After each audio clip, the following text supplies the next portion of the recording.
Welcome back to NBC Bay Area News Tonight. This is something we talk about fairly often, sharks near our beaches. Now, there's a new way to track sharks in real time, and they want to do it in time for the 2028 LA Olympics.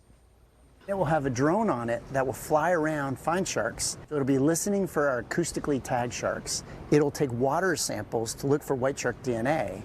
Pretty fascinating here. Take a look. It looks kind of like a paddleboard here, but it's an autonomous, so it can patrol the water on its own.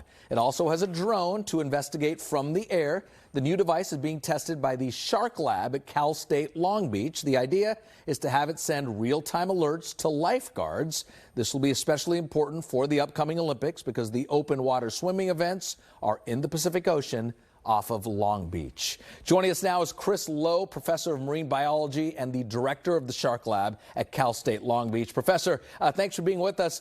Let's start with this. How big of an issue is this? Are there a lot of shark attacks or sightings along our coast? Well, actually, that's not the issue. We have a lot of sharks off our coast, and what's surprising is more people aren't being bitten. So what we think is the sharks have learned to identify people.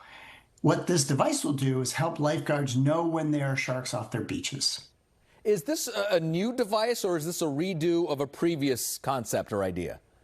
Well, we use all this technology in different forms. We have receivers out constantly listening for sharks, and we have drones that we fly independently, and we take water samples to look for white shark DNA.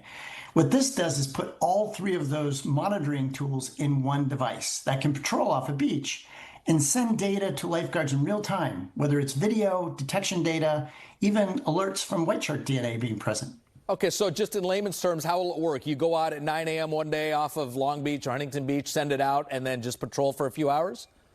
So this will be, can stay out for a week at a time. So lifeguards can just program it to go to different spots along their beach, just going back and forth. And anytime it detects a shark, it sends them a text alert, it sends them video, and tells them what sharks are around or how many sharks are around based on all that tech. Okay, does it work?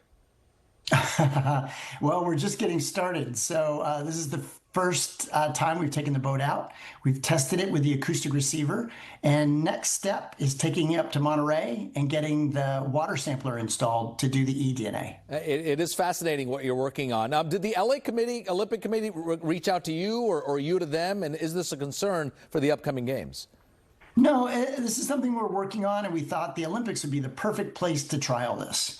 So the goal is to have it ready by the Olympics. But right now, we've got a lot of R&D to do. Hopefully, there's some tech companies out there that might be interested in this, because we're going to use a lot of AI in teaching it how to avoid surfers or swimmers while it's patrolling along the coast. You bring up R&D. I believe your state funding expires soon. What happens then? Yeah, well, we're slated to run out of money at the end of September, but I think that's a great opportunity for anybody that's interested in what we do to help out. And we can use the help. How'd you think of this? You have a team there at Cal State Long Beach? How'd you come up with all this? Well, I started looking at all the monitoring that we do and how much that costs and how hard that is to do across the entire state. And we started thinking about what if we combine this. So working with my roboticist colleague, Chris Clark, we came up with this idea. Let's come up with a shark surveillance robot.